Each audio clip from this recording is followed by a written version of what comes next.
What's up, everybody? Welcome back to another episode of the Millie Maker Roundtable, talking all things NFL Week 10 with a special focus, of course, on the Millie Maker, both on DraftKings and FanDuel. I'm DraftCheat, joined by the two usual suspects, SNYDER and Locks. Let's throw it to you first, SNYDER.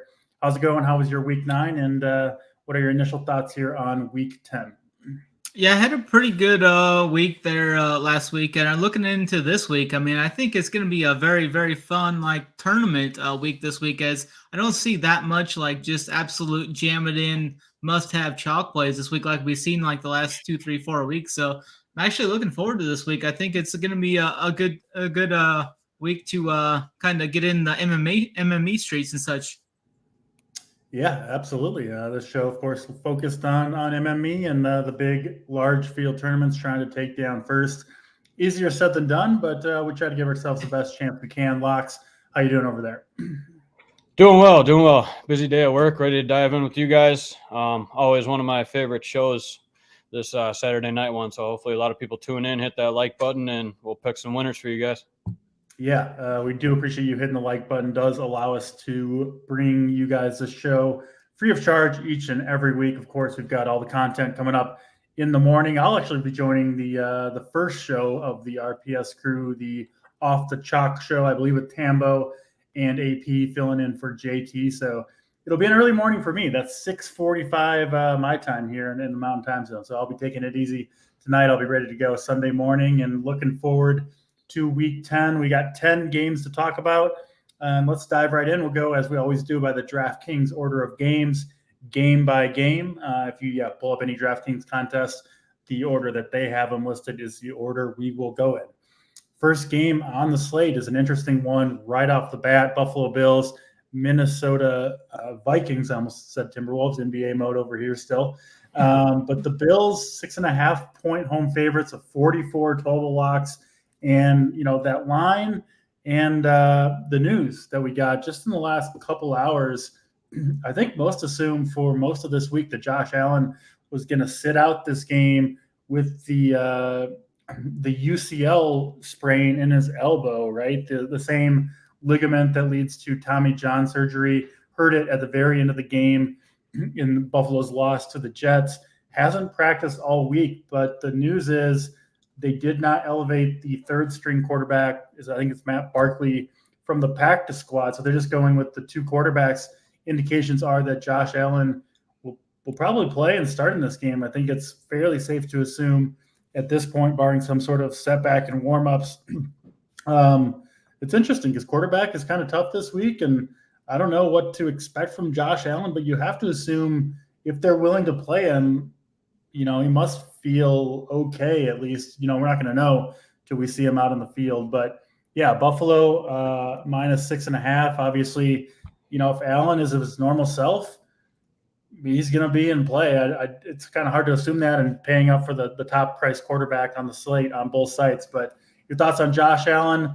And then, Minnesota pretty much fully healthy here. The big change for them, they did trade for TJ Hawkinson before last week's game. He had an awesome first game for the Vikings. He caught all 9 of his targets for 70 yards, was out there almost every snap. And, I assume he'll be even more integrated into the offense this week. So I think he's an interesting option at tight end. Your thoughts, Locks, on Buffalo and Minnesota? Yeah, definitely an interesting game here. I kind of like that Allen's going to be questionable just for the fact of, it's going to keep him super low owned. So yeah. If he does play, I definitely have some interest there. Yeah, he's a bit pricey, but hey, we've all seen the guy. He can bust a slate pretty easily.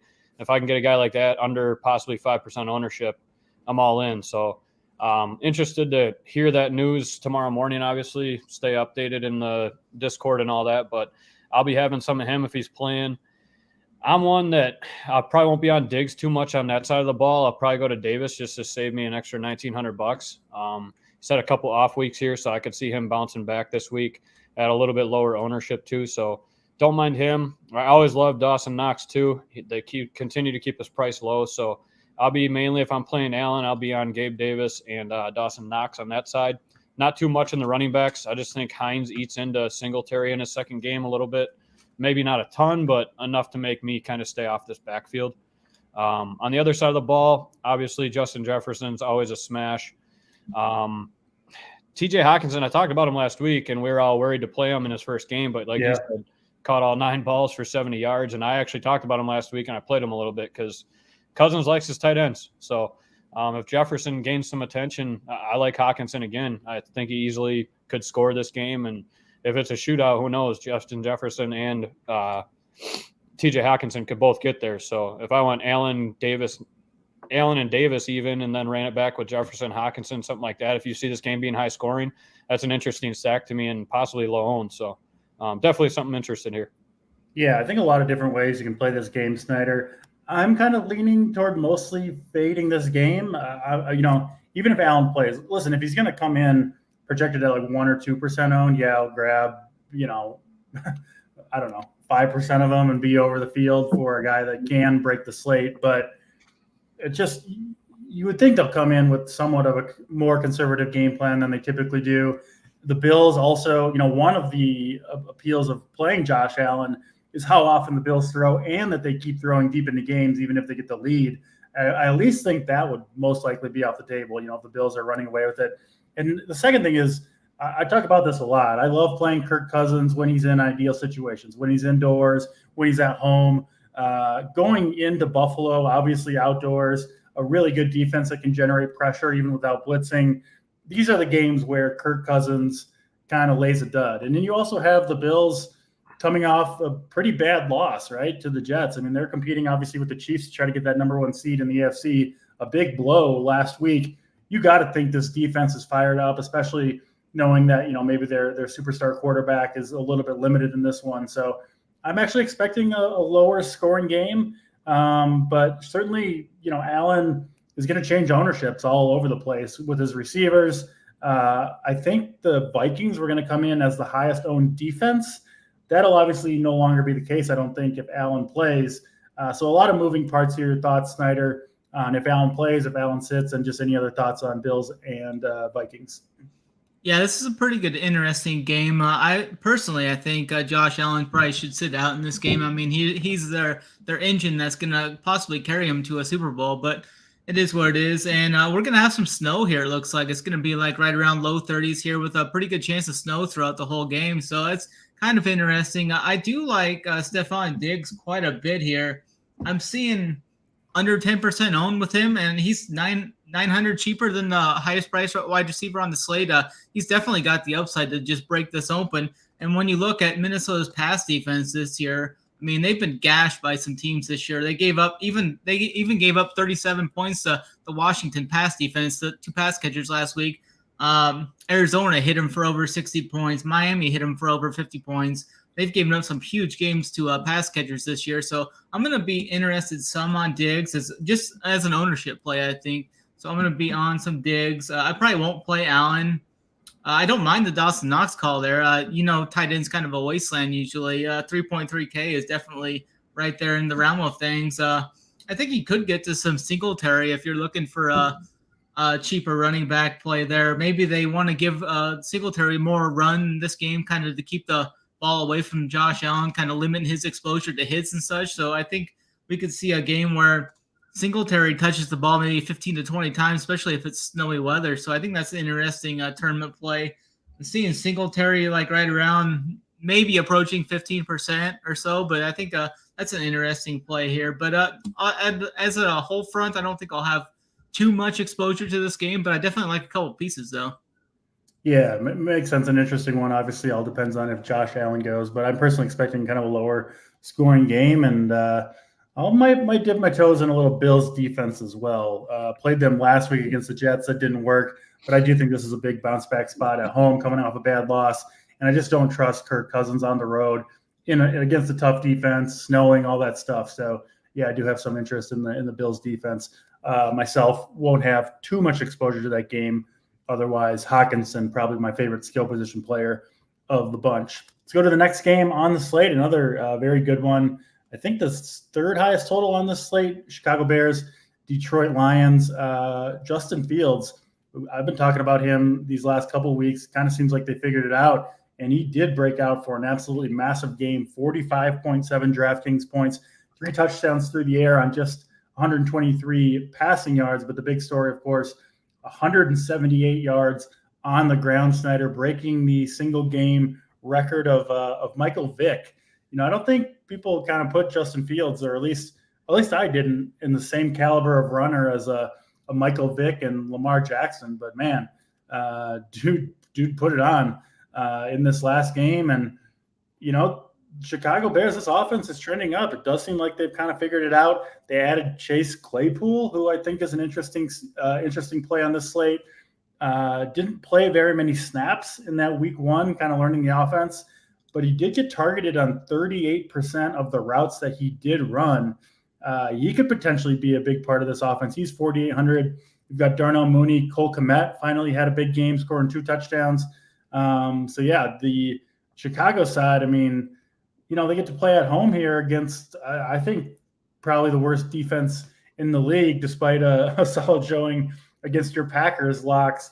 I still don't have any trust of this Detroit defense. So, I think Fields is going to keep it going. I wouldn't be shocked to see him be the highest owned quarterback on the slate. Honestly, it's hard to argue with it, because when you can run for 178 yards on the ground, the fact is you pretty much got more upside than anybody else at the position, maybe including Patrick Mahomes, who, had his own big rushing game, but he's not going to get 178 yards on the ground. Obviously, you're not projecting Fields to do it again, but I do think he has a strong game. His weapons are better. And, I'll have some exposure to Justin Fields. Had quite a bit last week. Not enough, but I'm certainly willing to eat some chalk on Justin Fields here. I'll probably kind of mix and match with his targets. SNYDER, your thoughts on Chicago, and then Detroit. I think it's going to be another timeshare between Jamal Williams and DeAndre Swift. I don't have that much interest.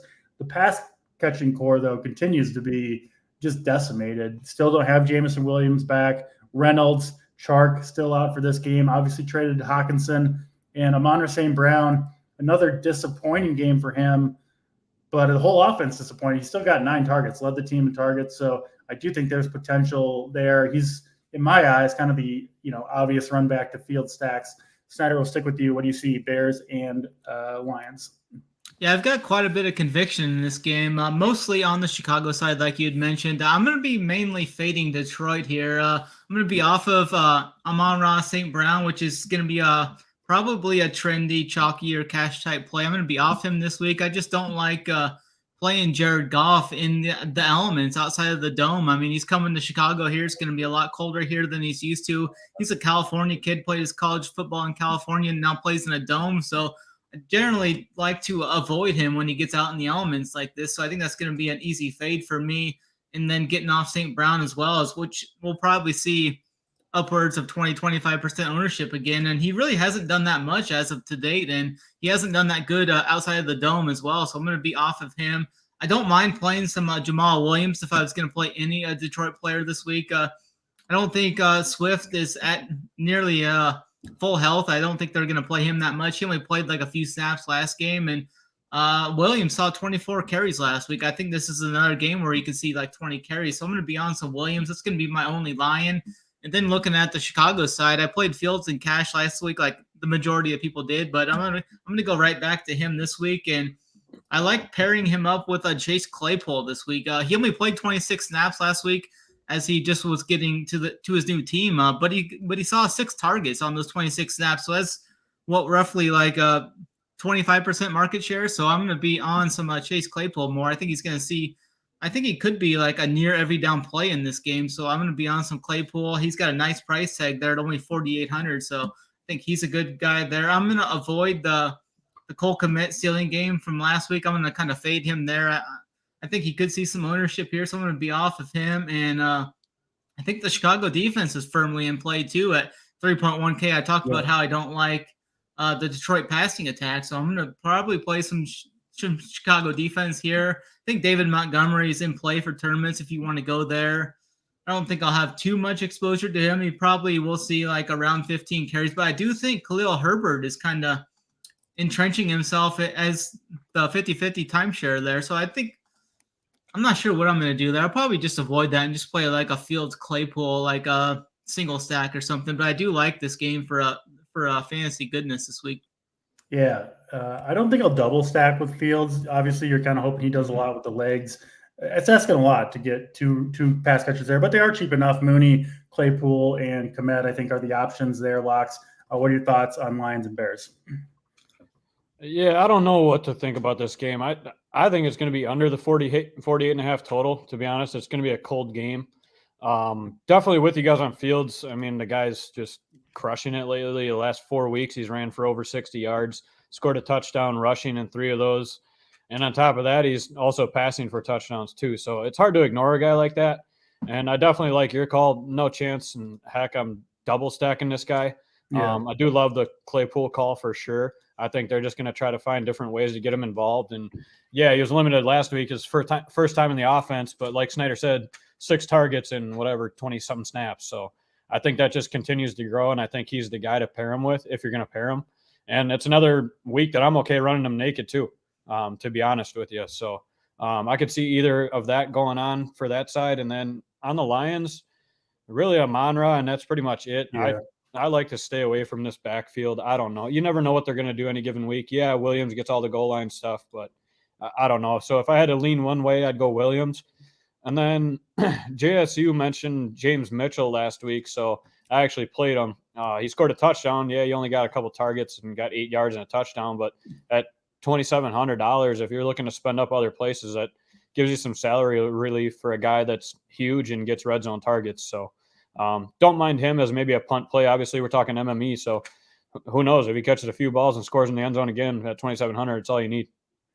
Yeah, absolutely. That's Bears Lions. We'll move to the next game on the slate. Highest total on the slate in this one, Chiefs and the visiting Jaguars. Chiefs are big favorites here. I don't see the line. I don't know if you guys. 9.5. Yeah, 9.5, I think. 8.5. Yeah, Chiefs 8.5 now. Point home favorites. 51 total.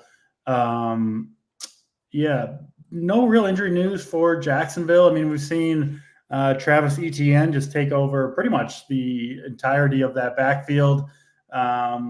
You've got the kind of the main main 4 guys for Jacksonville as their pass catchers: Christian Kirk, Zay Jones, and Marvin Jones. They don't really play anybody else at the wide receiver position, and then they've kind of just got the one tight end too, Evan Ingram. So just kind of those 5 guys: one main running back, one main tight end, and then the 3 wide receiver set. Which is interesting, I think, Locks, because, I mean, I'm going to be on the Chiefs here. I'm often am. Patrick Mahomes, incredible performance. Was that Monday or Sunday night? Yeah, I mean, just willed that team to victory. 63 yards on the ground, a rushing touchdown, 68 pass attempts, just absolutely absurd, 446 yards through the air. Chiefs seem like they have they've always been one of the past happiest teams in the league. Seems like they're just happy to let Patrick do his thing, which obviously is the way you should go, especially with their mediocre running backs. So yeah, I love Mahomes here. He's expensive, $7,900 on DraftKings. I'll try to get to him where I can. I say this a lot, but his preferred pairing to me is Travis Kelce. Although Juju Smith-Schuster is starting to make a case. He's had 3 big weeks in a row. The Chiefs will be without Mecole Hardman in this one. So potentially some more opportunities for, Valdez-Scantling, for new acquisition Kadarius Toney. Maybe Sky Moore gets involved. But, to me, it's kind of Kelce and Juju are mostly who I want to stack Mahomes with. And then I kind of like all 5 of those potential run backs for Jacksonville. Kind of trying to parse out which ones to go with is a little difficult, but I think all of them, or any of them rather, could come up with a big game. They're certainly going to have to score, I think, to try to keep pace with KC, who I do expect to put up a big number in this one. So KC, Jacksonville, throw it to you, Locks. What do you see here? Yeah, definitely interesting. And anytime Mahomes is on the slate, you want to take notice. So I'm with you. I'll be playing Mahomes. To me, I don't know. The last 3 games for Schuster are just crazy. I don't see it happening again. I think Toney, another new guy to an offense, I think he just continues to garner a little bit more work, and now Hardman's out. So I think they're going to find ways to get him the ball because he's kind of shifty and can get open. So I don't mind pairing him with Kelce and running it back with Toney as well. And then on the other side, Etienne's the easy run back on that side. So To me, if I'm going to the Chiefs and Mahomes, I'm going Mahomes, probably Kelsey for sure, and then either Schuster or Tony. And then on the other side, I don't really like any of these pass catchers. I think the only guy I'm really interested in is ETN here. I mean, the guy just continues to smash since they got rid of James Robinson. The wide receivers are too sporadic for me. We did see Christian Kirk come back to life a little bit last week, but again, the 3 weeks before that or so, he hasn't really done much either. But if you're going to run a wide receiver on that side, it's definitely him. I have no interest in anybody else other than probably ETN and Kirk on that side. Yeah, what's interesting about the Chiefs defense, Snyder, is they kind of allowed people to run on them a little bit. I mean, we saw obviously Derrick Henry had the huge first half last week. ETN's just been fantastic. The Chiefs defense, rightfully so, is built for speed, built to slow down the pass because they know they're going to put up points with Patrick Mahomes and company, and other teams will kind of, the idea is be forced to abandon the run. I don't know if Jacksonville will. I think they'll stick with the run and ETN as long as they can. And even, if they do fall behind a couple scores and, have to chase the game in the second half, I still think it's going to be ETN involved in the pass game. He hasn't, had big pass catching games so far, but that's certainly in his skill set.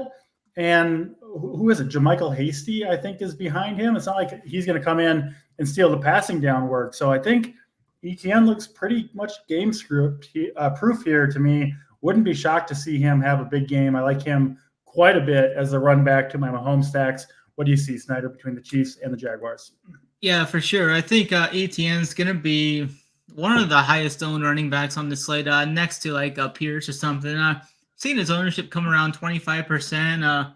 The Chiefs have definitely been gouged against the running back. I mean, last week against the Titans, they put like everybody in the box and still couldn't really slow down Derrick Henry. But the price tag's coming up on Travis this week. I mean, he's no longer in that upper 5Ks, low 6K ranges.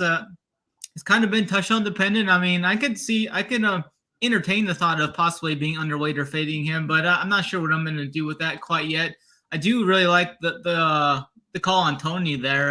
He only played a few snaps in his first game with the team, but he's had more time to kind of get there. He's definitely got that slate-breaking upside and speed and stuff. If he can get in the open field, I mean, he can take one to the house, no problem. If you want to play a tight end here, if you don't really know what you're going to do in the tight end position, just go straight up to Kelsey. I mean, he's probably going to get you like right around 20 points or something with some upside there. So I definitely think Kelsey's a strong option on this slate. And with Juju Smith-Schuster, I mean, the 6K price tag is still fair. Not sure what I'm not really sure what I'm going to do with him yet, though, but I definitely think Juju is definitely firmly in play here. Zay Jones is a guy I've been kind of playing here as of late.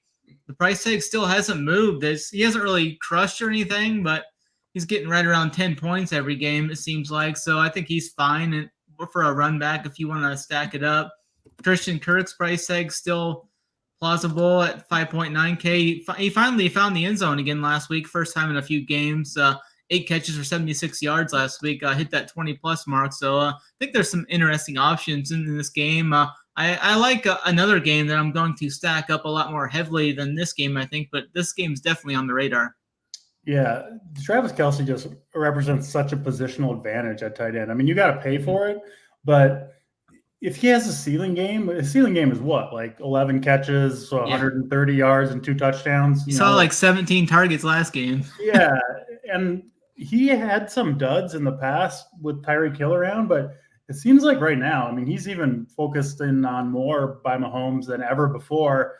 And there's so many busts every week at tight end, right? It's such a minefield. I mean, Kelsey's realistic floor, it seems like what, like 15? And then obviously upside through the roof. So if he has a ceiling game, you almost have to have him.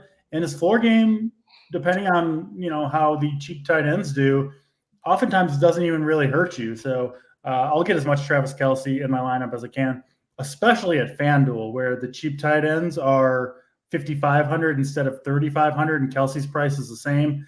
I pretty much always play Kelsey over at FanDuel. So Chiefs, Jaguars, certainly a good game for fantasy purposes. I'll be stacking that one up as many ways as I can. # always Mahomes. Let's get to another good game, Snyder. I'm wondering if this is the one you're looking at. Cleveland and Miami. This one in Miami. The Dolphins are 3.5-point home favorites, 49.5 total. And it seems like it's pretty much a weekly occurrence at this point. The Tua, Tyreek, Jalen Waddle double stacks are just absolute money. Just the super narrow target tree, super talented dudes, obviously catching the ball. And, man, that offense is humming right now. You got to pay for it, right? Tua's price is up. He's 6,700. Tyreek, is he the most expensive receiver on the straight? Yeah, 9.1. 9,100, and even Waddle's up to 7,600. So you're going to have to make some sacrifices if you want it, but it's certainly a fun stack to have when it just seems like they're throwing to him, those guys every single play. Both explosive players can catch short passes and take it to the house, or can get behind the defense and score. I'm not scared of the Cleveland defense at all. And, I kind of think Tua and the gang are just going to keep doing their thing. And the good thing is their defense is absolutely terrible. So you get into these shootouts, seems like every week, Snyder. I mean, I don't see how you couldn't have interest in this game stack with Tua and his guys. And then I think a couple good run backs on Cleveland. I mean, it wouldn't shock me to see Chubb or even Kareem Hunt go off, but I kind of like their receivers here a little bit. Amari Cooper, 6,500, and then Donovan Peoples-Jones is kind of their clear number 2 option in the receiving game. He's a big play threat, has been performing well, racking up the yardage. No touchdowns so far, but I mean, he kind of profiles as a touchdown scorer in the way he plays. So I think he's an interesting play at 4,300. I am seeing he's going to be pretty popular, which makes sense. Most of the the good plays people do eventually get on. So those plays aren't going to fly under the radar, but this game seems pretty straightforward to me. And another game I certainly want to have exposure to, Snyder. Yeah, for sure. I think Tyreek Hill's going to see the ownership here, right around 20%, but I'm not too worried about that. Like Jalen Waddle's only going to be like 5%. I think the best way I like to attack this game is like just full stacking it. Like both of these defenses are not that good. And if you play Brissett, you can go like Brissett double with Tyreek and Waddle, bring it back, just make a full-on game stack and just hope this game nukes. I mean, the spread's only 3. The spread's up near 50 points. So I think this is, and like in generally, when the weather starts turning cold like this, we're going to see a lot of cold weather games. But this game's down in Miami. It's going to be like 80 degrees here. So I think that has another a factor that makes me like it even more. So like Brissett was pretty good last week. I mean, he's only 5.4K, so that definitely helps you fit in these other studs like Tyreek and stuff. Brissett scored 21 points last week. I mean, that's more than enough for that price tag, and especially if we can get Tyreek and Waddle. Say Tyreek goes for 35 again, and Waddle goes for 25-30. And then like Amari Cooper, he's got that upside. I mean, yeah. Last week he finally found the end zone again, 5 for 131 on a touchdown. Bang, he goes for 26. You're off to the races there. Donovan Peoples-Jones is going to be like one of those kind of chalkier value plays, which is fine. You can go to him. I wouldn't even count out like Harrison Bryant at 2,700, that price tag. He was getting a little bit of ownership last week, kind of dudded, but I mean, I could go right back to him. I think he's got the ability. Like Miami's been very bad against the tight end this year, so I think Harrison Bryant is a good tournament play to kind of differentiate yourself in these stacks. But yeah, I love stacking this game up like every way possible. I think I'm going to avoid the running backs though in this, but I mean, always Nick Chubb. I mean, I'm always going to have a little Nick Chubb in my lineups just because he's that dude that can just break the slate. Like last week again, he gets us 23 carries last week, finds the end zone twice, goes for near 30 points again. I mean, he's always got that upside. So I'm going to look to kind of stack this game up in a lot of different ways, I think. Yeah, makes sense. Should be a good one. Locks, your opinions here on Cleveland and Miami? Yeah, a little too much info there from Snyder telling us he's going to have a little Chubb in every lineup, but we're all hoping to have a little. Hopefully, it gives me a little Chubb here on Sunday afternoon. I hope you win then. Good breakdown there. I don't know, these games, I tend sometimes to try to get a little bit different and get away from. I just think a lot of people are going to go here, so just a way to get different. I might try to find the lower owned pieces in these games and move on and play the Chiefs game, play the other games we talked about earlier. definitely like all the guys you talked about. I don't think I'm going to be as high on this game. I think it's actually going to be under the 49.5 total. I could be freaking crazy saying that, but I don't know. I just have a feeling that it's going to be. So I'll be on Tua and Tyreek a little bit. I'm not as high on Waddle. Really nobody else from that side. We saw Wilson and Mostert kind of split. So I'll be kind of away from that backfield, just a little too iffy for me, not knowing who's going to get all the work. On the other side of things, yeah, Chubb, you can always play Chubb, but then you got Kareem Hunt too. So the guy can catch 5 balls for 100 yards at any point and get in the end zone as well. So that's another one I'm kind of wary on, a little bit less than the field on. The only guy I really like a lot is Donovan Peoples-Jones at 4,300. Just allows you to spend up in a lot of other places. So definitely interest there. Amari Cooper is always a good run back. So for me, it's Chubb, Cooper, Peoples-Jones. On the other side, Tua and Tyreek, and that's pretty much it. Yeah, the weather could potentially play a role here. Like you mentioned, Snyder, 80 to 85 degrees. Also 65, looks like around 65 to 70% humidity. Could be a little bit of a shock, I think, especially for that Browns defense, chasing around Tyreek and Waddle in the heat and humidity in Miami. Yeah, you know, if that affects the defense even more, I mean, who knows what kind of numbers Miami could put up. So I'm going to have exposure to Miami for sure. It's just they just don't really throw to anybody else besides those two guys. So it seems like they're going to get the job done more often than not. We'll keep it moving, though. Houston and the New York Giants next on the slate. Giants coming off the bye here. They are 5-point home favorites. The total is sitting at 51. Looks like Brandon Cooks should return for Houston. He's currently questionable. I kind of expect him to play. And then the Giants, you know, their wide receiver room kind of still a mess. They've got Wandale, Darius Slayton. We'll see if Galladay plays. But, you know, I think locks, you know, I expect this to be a Saquon Barkley game. We've been kind of waiting for it. He's been solid, but not great. He's the highest priced running back on the slate, I believe, on both sides for sure on DraftKings at 8,600. The big game's coming, and what better spot to do it against than Houston? So I like both running backs here, Barkley and then, you know, Dameon Pierce on the other side, getting all the work, 27 carries and 139 yards against a very strong Philadelphia rushing defense. Didn't get in the box, but he's got big upside too at 6,300. So I like both these running backs, and honestly, I don't really want to go too much to the passing attacks here. So pretty straightforward game for me. Do you see it any differently, Locks? Yeah, fairly simple game here for me as well. I definitely like both running backs. If I had to lean to a passing game, though, just to look at it a little bit differently, I would definitely go with the Giants.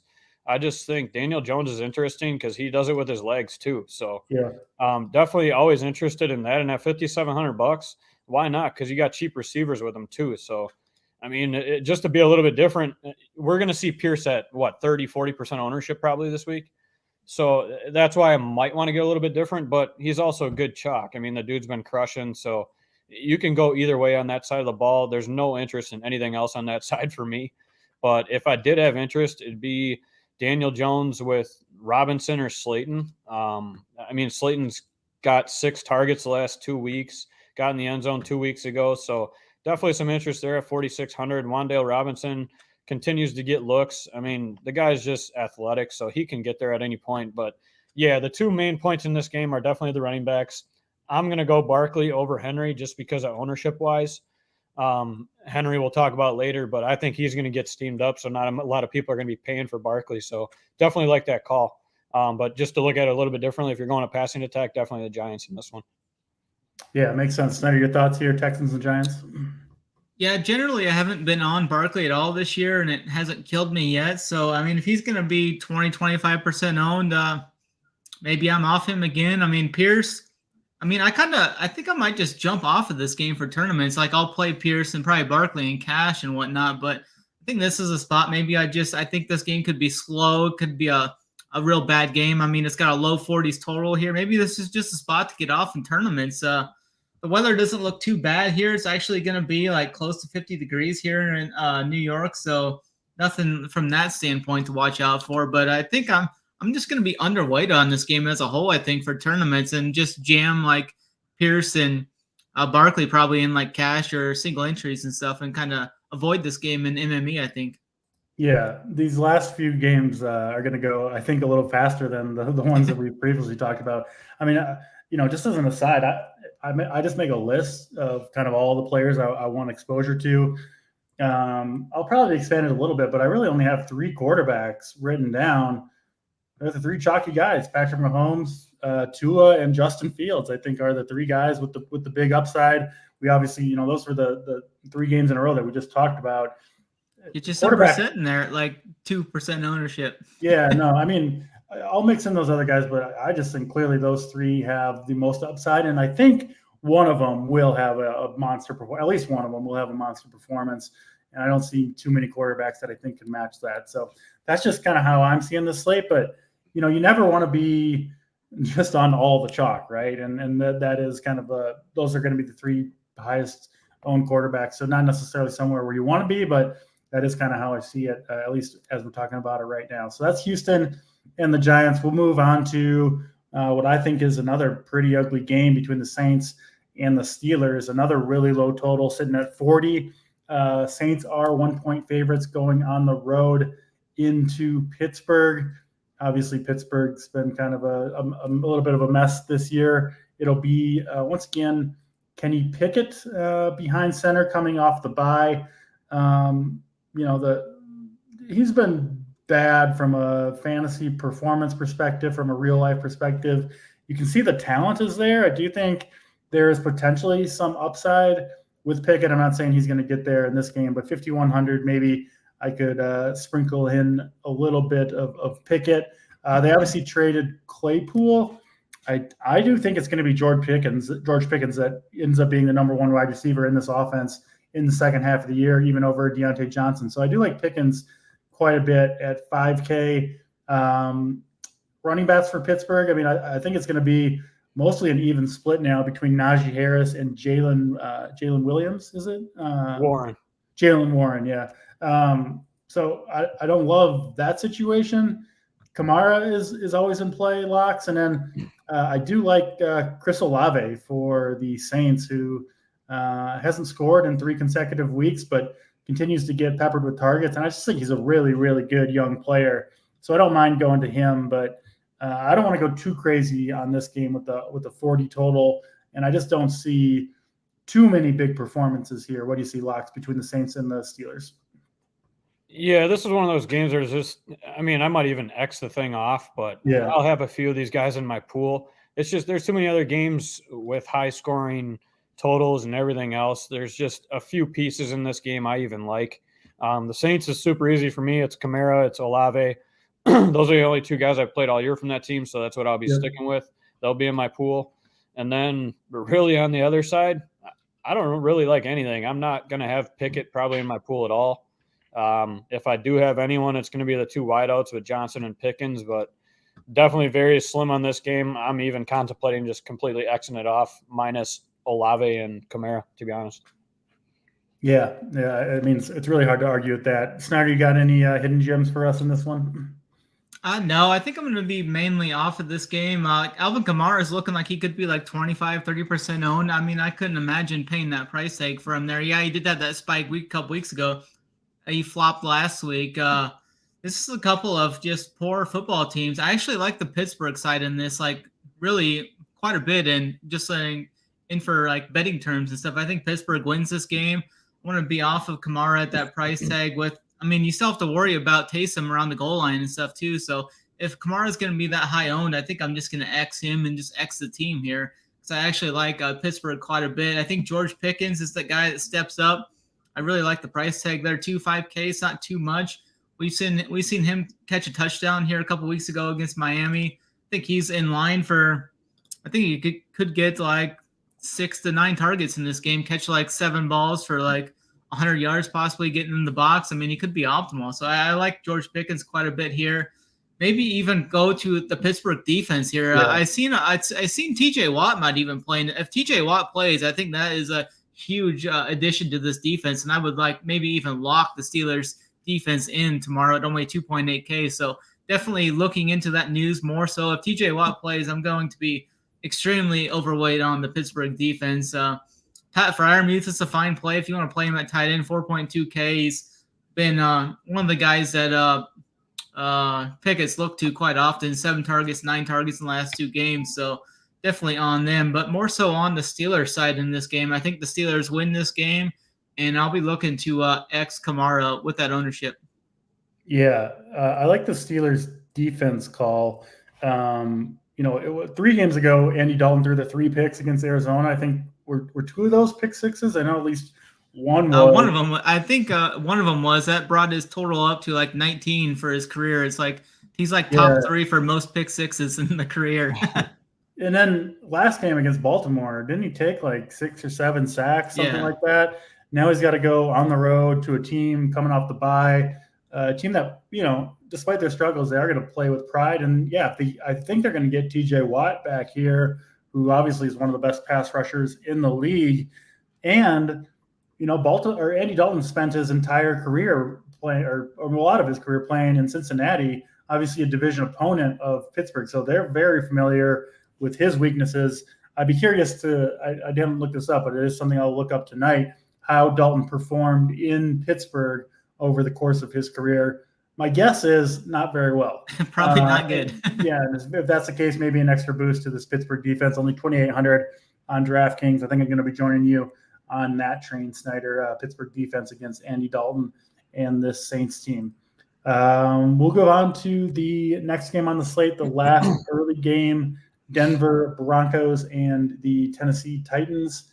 Obviously, you've got King Henry. He's just been ridiculous this year. I can't believe he only got 17 carries against the Chiefs. I think they would have won that game if they would have just stuck with them. Ridiculous game plan. But regardless, the Titans 2.5-point home favorites here over the Russell Wilson-led Broncos. Another really low total, sitting at 39 in this one. I mean, Ryan Tannehill is still questionable, it looks like he's expected to play. So I do think I thought he could, mate. Yeah, but I mean, probably at something less than full health, I would imagine. I mean, Malik Willis just not ready, clearly, to be an NFL quarterback. But, Tannehill's job in this one going to be a lot of, you would assume, handing it off to Derrick Henry, who's going to be fresh after such a light workload last week against Kansas City. Denver, pretty decent defense, Snyder, but it oftentimes just doesn't really matter when you're facing Derrick Henry. When he gets rumbling, there's no stopping him. So I expect a big game out of him. The Broncos side, I mean, I can't go to the running backs. I think they're going to play 3 of them, right? Melvin Gordon, Latavius Murray, and then Chase Edmonds, who they got in a trade. I expect all 3 guys to work in. I really don't have any interest in any of those 3 guys. I can't go to the Tennessee Titans pass catchers. There's just no upside there, right? I just can't do it. So that leaves Derrick Henry. And then on the Broncos side, pretty much just Greg Dulcich, who has been really good through 3 games. I can't imagine he's going to be any less involved than he is. Very athletic. He gets targets down the field. He looks awesome out there. And Russell Wilson clearly likes him. And he plays the hardest position to fill. So, I can narrow it down to 2 guys, one on each team, Derrick Henry, Greg Dulcich. That's really all I want in this game, Snyder. What do you see? Yeah, definitely. I've been on Henry for like the last 6 weeks or so. I don't see myself going away from him. He's averaged nearly 7 yards a carry the last 2 games. And like you said, the Chiefs were like stacking the box, and he was still almost averaging 7 yards a carry against them. They went away for the run for some reason. I don't know why, but hopefully they kind of stick with the run here. They're a short home favorite here against a Denver team that has been vulnerable against the run this year. Great pass defense. Patrick Surtain's one of the best corners in the league, but they have been vulnerable on the ground. So I'm going to be looking at King Henry. That's the RB chalk I'm willing to eat this weekend. So I'm going to be overweight on King Henry this week again. Looking at the receivers, it looks like Treylon Burks might play. I think he's interesting at 3K if he does go. He's got some upside to break one off or something. I generally don't like targeting this pass defense, but at 3K, I think I could get on some Burks if he does end up going. He's still questionable, I'm seeing right now. And, like you said, Greg Dulcich, he's going to be one of the more popular, him and the guy from Oakland are going to be the top two chalky or cheap tight ends this week. Yeah, so I think he's interesting there too, but definitely going to be over on King Henry again. Yeah, the Burks call makes some sense if he does play Stone 3K. They did activate him off injured reserve, but really it's just a price play, right? That's all it is. Yeah. Just taking a shot in the dark at a super cheap wide receiver, especially because there is quarterbacks and running backs and wide receivers to spend on. So yeah, that price savings could come in handy. Your thoughts on this game, Locks? Yeah, I don't mind the Burks call. Only if Tannehill plays, I think if Malik Willis plays. No, you can't play a pass catcher. Yeah, I mean, if Malik Willis plays, Henry's the only thing I have an interest in. So either way, I really don't have any interest in anything other than Henry, Dulcich, and then honestly, the two defenses in this game. So definitely some defenses that I'll have in my pool. I just think, Denver's D is good. They can stop Henry. But Henry's also been a beast, so who knows? But I think the two defenses are going to be my sprinkles. And then Dulcich and Derrick Henry, this game's pretty simple for me. I'm not going to have much else. I'll just keep it simple because there's not much else to talk about on that one. Yeah, as we go through these games, I think it's pretty clear to me this will be the most condensed ownership of any week that we've seen so far this year. There's just not that many good games. All these 40 totals. And then there's a few, I think, really good games. Obviously, Bears, Lions, Chiefs, Jaguars, and Miami, and Miami. Who does Miami play? Cleveland, I think, are going to be the three chalkiest games by far. But yeah, if you can find some good low-owned plays, could really make a difference this week because I think you'll see a lot of similar-looking teams out there. Let's go to Las Vegas. The Raiders will host the Indianapolis Colts. Two teams having pretty brutal years, to be honest. Not very good teams here. Colts fired their head coach, Frank Reich. And the Raiders, their linebacker retired mid-season after leading the team in tackles or something crazy this week. Obviously a team in disarray. They placed both Darren Waller and Hunter Renfrow on IR. Did the Raiders, potentially big games here for the guys that are left. Devontae Adams, what do you have? 2 touchdowns in the first quarter last week, and then didn't really do a whole lot the rest of the way. Kind of complained, I think, about the play calling. Kind of expect him to be heavily involved in this game, frankly. Little squeaky wheel narrative, and then obviously also the guys out for Las Vegas can only help. So I do like Adams quite a bit. I also like Josh Jacobs. I don't think I would play them together. They're both pretty expensive, but I do like both guys. SNYDER, you mentioned Foster Moreau, 3,200. He's a solid option. Give me Greg Dulcich all day over Foster Moreau. I'll say that much. I just think he's the more athletic, higher upside play. But I get why people are playing Moreau. The Colts side, good matchup. If you want to make a case for Jonathan Taylor, SNYDER, I guess I can see it. I personally don't love it. But Deion Jackson out, and they did trade, obviously, Nyheim Hines. So potentially more work in the pass game for Jonathan Taylor. It's just this offense under Sam Ehlinger, who is going to get another start, has been really, really bad. That Ehlinger play back in week 8, Locks, is not aging particularly well. But we're a forward-thinking show. We're not going to dwell on that too much. We'll go to you first, SNYDER. Raiders and Colts. What do you see? Would you play Ehlinger if he was 4K again this week? No. Yeah, I that think guy's so. dead to me. I might. I'm right there with you. I'll say no. Yeah. But looking at this game, we got Devontae Adams here. He's coming off a game where he saw 17 targets in that game. That was just incredible seeing that. They were just peppering him all sorts to begin that game. I think he's definitely in play here. 8,700. That's a fair price tag. I don't really have too much here. Foster Moreau is fine, but like you, I think Dulcich has the bigger ceiling. So I think I would lean there as well. I think I'd go arm in arm with you there. Maybe just field Foster just in case. Looking at the defenses here, Indianapolis has been pretty good on defense, but they got the new coach in there. They got Jeff Saturday. Who knows how that experiment's going to work out there, which will be interesting to kind of follow. But I'm going to be off of Jonathan Taylor. I haven't played him at all when he's healthy. I was off him preseason in the best ball streets and all that. So I'm just going to continue to be off of Jonathan Taylor this year. Zach Moss is right there. Hasn't really played for this team yet, but 4,600. I mean, maybe a dart throw there. I probably won't play it though. I think that's too thin. Josh Jacobs. You're not playing Zach Moss. Come on now. No, I'm not going to do that. Josh Jacobs probably sees 15 to 20 touches in this game again. I haven't really played him after we were on him early, and then Locks or DC, one of you guys was like, let's jump off him this week. So I haven't really played him since then. So I don't know if I'll go back to him here. Low total here in the dome even. So I'm kind of pretty much off of this game, maybe aside from Devontae Adams. I'm kind of surprised to see the total that low in a dome and such on this game. But I think I'm going to be pretty much off of this game then aside from Adams. Yeah, two teams just in kind of dysfunction now. Not a game that I see shooting out, but maybe Locks has a different take. What do you see, Locks? Yeah, I was going to full stack this game. There you go. Talk me into it. I am just kidding. No, there's not much to add in this game. I mean, let's be honest. Devontae Adams is probably going to get at least 20 targets. Foster Moreau is a good play. The one thing I will say is I'm probably a little bit more on Jonathan Taylor than a lot of people. I just think in order for them to stay in this game, somebody's got to do something.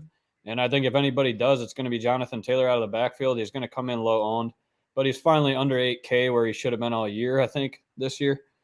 He's just been I don't know. It's been disappointing with him. But he's my Wisconsin guy, so I'm going to run with him a little bit this week, I think, against a terrible Raiders defense. I do think he could easily go over 100 yards and get in the end zone. So I'll have a little bit of him. On the other side, it's just Adams and Moreau for me. I was going to say the Raiders D possibly, but they're so bad, I don't even think I can play them, and they're priced up too high. So definitely just those three guys for me in my pool, and that's pretty much it. Yeah, I will say the Raiders do have the last place in DVOA ranked pass defense in the entire league by a pretty decent margin. I don't know. Maybe I'll jump back on the Sam Ehlinger train, Locks, and feel some more pain. The run back is there, right, with Devontae Adams, so it could make some sense. Yeah, Ehlinger with Campbell and Pierce. There you go. I mean, he did have a brutal matchup in the second game going on the road to New England, right? Like on a team. So it goes from one of the worst possible matchups to possibly the best. So, yeah, maybe a sprinkler to. I think they jammed Jonathan Taylor and Deion Jackson. Probably. That's my thought. Yeah, that makes sense. I kind of like the Jonathan Taylor call too. It's a risky play, but he's going to be, I think, really low owned, and matchup is good. They don't really have a backup right now, so yeah, it makes some sense. Yeah, I'm seeing Taylor under 5%, so that's definitely a good GPP target. I mean, all these Colts, right? Like it's one of the worst defenses in the league. It's in a dome. Who knows? Maybe they can get it done. I've seen stranger things. Maybe Paris Campbell is the only guy that sees upwards of 5%. Maybe. we got to move on before we talk ourselves onto too many Indianapolis. You're doing so good up until now, so we'll keep it moving to the Dallas Cowboys and Green Bay Packers. Man, this Packers offense, Locks, is just brutal right now. They also lost Romeo Dobbs, maybe for the year. But yeah, going to be out for this one. Did get Allen Lazard back last week. He looked pretty good to me. Almost had 2 touchdowns. Cowboys 4-point favorites going into Lambeau Field. Kind of insulting to your Packers there. 44.5 total. And then the big news on this one is Zeke Elliott, who missed. Did he miss? He missed week 8. Week 9, they had a bye. We saw the huge performance from Tony Pollard in week 8, and it kind of seems like he's going to sit based on everything I'm reading. I think it's just Jerry Jones that wants him to play, but it seems like he and everyone else thinks he should sit, which should mean, good workload for Tony Pollard. Interestingly, Pollard didn't even get like a huge majority of the snaps, wasn't involved in the passing game in the game Zeke missed, but I think that could certainly happen. 6,500 against the Packers. He's an interesting play. CeeDee Lamb, I guess, is fine, but doesn't excite me a whole ton. And then on the Packers side, I mean, Aaron Jones and I guess Alan Lazard, I think, are okay plays, but I'm not going too crazy with this Packers offense right now. I'll throw it to you, Locks. What do you see, Packers and Cowboys? Yeah, my Packers are just in shambles this year. Yeah. I mean, it is what it is. I've kind of written it off, and I'm focusing on NBA with my Bucks. So there we go. I mean, I might even play Dallas's defense through Green Bay's so bad. This game, yeah, your call on Green Bay is pretty much spot on. Aaron Jones or Lazard. You can throw a little Tanyan in there. I mean, Sure. Rodgers does like his tight ends, and now Dobbs is out, so that he loses. It's like any tight end that's getting like 80% of the snaps, sure. Yeah, exactly. And we saw it before. I mean, I think the one week he had 10 catches for 90 yards. I mean, if he does something like that at $3,800, why not? Or $3,700, why not? So definitely a guy I'll have in my pool. Aaron Jones for sure, because the offense pretty much only runs through him now. Rodgers just looks horrible. I don't know. So Aaron Jones and Tanyan for me. I probably won't have much Lazard. And then on the other side, I think Pollard smashes. I'm with you. I think Zeke sits. We saw them sign, I think it's Kadri Allison or something to the roster. So I think that's just them expecting Zeke to sit out this week. I really do expect Zeke to sit. Yep. Yeah. So I think I'm comfortable saying that. I could be wrong. Obviously, watch the shows up in the morning, but I think Pollard has another great week. Definitely CeeDee Lamb always when Dak's there. You can have him in your pool. And then Dalton Schultz is always interesting to me. I mean, he's still under 4K. Definitely a tight end that can – I mean, he can get you 6 for 75 and a TD any given week. Dak likes his tight ends too. He likes Dalton Schultz. So definitely a guy I'll have interest in. Other than that, I don't have much interest. Like I said, I might even play Dallas's defense, and that's crazy to say in a game at Lambeau Field with Aaron Rodgers, but that's just how bad they are. So yeah, that's my take on this game. Yeah, neck and or arm in arm in Green Bay and Dallas. SNYDER, your thoughts? Yeah, I'm right there with you. If Pollard starts, I really like him. I think he's a guy that generally we see with limited carries, but he's still averaging like 7 to 9 carries yards per carry. So I'm definitely in on that if Zeke is out. Another guy I'd look to is Dalton Schultz. Since Dak has came back, he's been looking to his guy Schultz pretty often. 6 catches and 5 catches in the last 2 games. So I think that's a fair price under 4K with a tight end usually so bad. So I'm going to have some Dalton Schultz in the player pool. I think Michael Gallup's interesting for tournaments. He'll be like virtually unowned. And it looks like on ownership right now that like nobody's going to Pollard. So another reason that I would definitely be interested in some Tony Pollard. Looking at the Green Bay side, Aaron Jones was chalk last week, busted. Price tag's still up there. A.J. Dillon is still in the wings. He could get those goal line carries, which is often worries me there. So I don't know how much of them I'll get to. Alan Lazard's fine, I guess, but I really don't have any conviction on any of these guys outside of like a Schultz and Pollard for this game. Yeah, I think like Lazard seems like an okay play, but what are you really hoping for? Like 15 is like a big win, and at 6,100, it's probably not going to be enough in tournaments. Just tough pass rush is going to be getting to Dusty Rodgers. Honestly, I don't think I'm going to play any Packers at all. It's kind of my plan right now. So that's Packers and Cowboys. I think the Cowboys side clearly the more interesting of the two. Let's get to the last game on the slate: the Los Angeles Rams and the Arizona Cardinals. A lot of similarities between the Rams and the Packers, two kind of aging, struggling quarterbacks, offenses. Actually, interestingly, the number one offense to target with opposing defenses has been the Rams this year. Kind of crazy to say that. And they might be missing Matthew Stafford in this game too.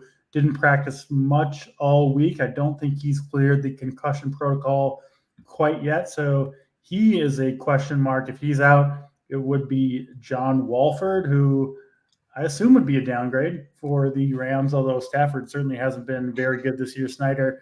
And then on the Arizona side, Kyler Murray, they're saying he's a true game time decision with the hamstring. I kind of assume that's a little bit of gamesmanship. I personally think he's going to play in this one, but you never know. If he's out, it would be Colt McCoy, I think, is the backup. I'm not even 100% sure on that. Obviously, we've seen DeAndre Hopkins came back to earth a little bit in that game against Seattle, still scored a touchdown. He's been generally awesome since coming back. Rondale Moore has been getting a ton of targets, 10 and 8 targets in the last 2 games. I think he's a fun play, especially in the PPR format on DraftKings, 5,200. And I think no matter who's at quarterback, you can go to Cooper Kupp. It's just all scheme with him, right? They just scheme him open every play. I don't really think that would change even if the quarterback changed. And it's not like these throws to Kupp are all that difficult. He's just always wide open because the whole offense is predicated on getting him wide open. So I actually think Kupp is in some ways a better play if Stafford sits because I think his ownership would go way down. So I do think Kupp is interesting. Maybe you want to make a case for James Conner. SNYDER, I think he's an okay play, especially on FanDuel at 6,300. Did see most of the snaps last week, but another game that, kind of ending on a little bit of a dud here. I'll have some Arizona defense for sure, no matter who's at quarterback for the Rams. Let's go to you first, SNYDER. Rams and Cardinals. Yeah, I like that Arizona defense call there. I'll have them for sure. Looking at this game, Cooper Kupp's going to project well. I think he's going to be upwards of 20% owned in this slate. But actually, I was looking at his game logs versus Arizona. The last 2 times he's played Arizona, he's actually struggled versus them. 4 for 44 and then 5 for 61. So, I think I could get off him, especially if Stafford's not going to play. And then looking at the Arizona side, I actually like Rondale Moore quite a bit. I think Kyler Murray will play, but I think he will be limited, less mobile. So I think he's going to be throwing the ball more. In the last 2 games, he's targeted Rondale Moore 18 times over those last 2 games, 8 catches and 7 catches. So I think Rondale Moore is an interesting fine option there at the low 5Ks for a value type piece. So I'll have some of him. I'll go back to Hopkins. I see that name Robbie Anderson. That just tilts me like crazy after seeing the penalty. He was assessed there last game, costing Hopkins another touchdown. So I think Hopkins is fine, though, at 8K. Not too much from the running backs here. I'm going to be looking to avoid them. And if Stafford plays, I'm definitely right there in lockstep with you on the Arizona defense. Higbee is still cheap, but I haven't played him lately, so I'll probably be off of him again. I think Zach Ertz has been like a victim of Hopkins coming back. So he's found the end zone in the last 2 games, but he's yet to score over 15 points. And 5.2 is a pretty big price tag. If I'm spending that much, I'd just rather spend the extra $2K and go up to Travis Kelce. So probably be off of Zach Ertz as well. But I think this is interesting. If both those quarterbacks don't go, definitely will be off of everybody besides Rondale Moore. Since he plays the slot, I'd still have some interest in him. Yeah, that all makes sense. Let's go to you, Locks, to kind of wrap it up here. Yeah, this game, it's another one that's just going through these games. There's a lot of this stuff's straightforward for me on who I'm going to have in my pool. After those first few games, it's pretty obvious who to play.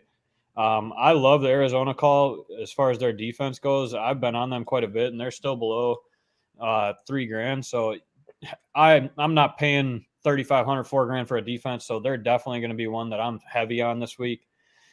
With Stafford, without Stafford, I'm still high on their defense. So love that call. I don't like anybody on the Rams side. Even Higbee's fallen off quite a bit, so I don't like him anymore. There's too many other tight ends in that range that I'm going to be going to this week. So really Cooper Kupp or nothing for me on the Rams side. That's an easy call. And then on the other side, I don't know. Murray's always interesting, but he's questionable. If he plays, I kind of like sprinkling him in a little bit because he does have the upside, rushing upside. He's got Hopkins back. He's his binky. So, he can bust a slate at any given point. If he plays and he's under 5%, why not sprinkle him in a little bit? So definitely interesting to me, especially with Hopkins back. Pairing him and Hopkins up, even with Ertz and Rondale Moore. We see all those guys getting all the targets. So that's an interesting one for me. If you need to late swap some things or anything like that, that's definitely an interesting spot you can go, I think, in MME style. So definitely something I'll be paying attention to. If I can get him cheap and I'm struggling with some of my guys, I'll make some switches to that game. But that's about it for me. Not interested in this game much at all. Yeah, I hear you. If you're watching, hopefully you've enjoyed the show. We do appreciate you watching. Hit the like button, hit the subscribe. Tune in tomorrow. Before we sign out of here, SNYDER, I remember today we're going to do our plays of the day. Credit to me for remembering this time. There you go. And you better be ready, SNYDER, because we're coming to you first. Your play of the day for the Sunday main slate tomorrow. Yeah, I think I'm going to go to, I kind of mentioned this earlier with the Chicago game. I'm going to go with a stack here with Justin Fields to Claypool here. Like I said, Claypool only played the 26 snaps last week, but got targeted 6 times. I think this is a game where he sees maybe double-digit targets even.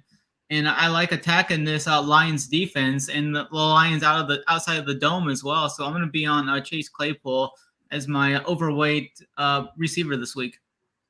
Love it. Chase Claypool from SNYDER. Let's go to you, Locks, your play of the day. I'm going to throw one in here. I'm going to stick with a Wisconsin guy. My play of the week is going to be Jonathan Taylor, I think. I think they're going to feed him. He's back. Could be a terrible call, but it could win me a lot of money. So I'm going to go with him over 100 yards and a touchdown. I think he's the only way they have any chance of scoring points. So that's my call for this week. I like it. And I got the Chiefs hat on. I'll stick with my man, always Mahomes to Travis Kelce. Yeah, they're going to be popular, but I think they're going to put up some big numbers against the Jaguars. I think people will get cute with the rest of those Kansas City wide receivers. I think it'll be spread around those guys, but Kelce will come through once again like he always does. So Mahomes to Kelce, the mom's basement play of the day. That'll wrap it up for the Millie Maker Week 10 show. Thanks for tuning in. As always, if you do want to join the winner circle over at Run Pure Sports, you can use promo code RPSHeater25 for 25% off your first month's payment. That'll do it. We'll be back same time, same place next week. Thanks for tuning in. As always, for SNYDER, for Locks, I'm DC, and we'll check you next time.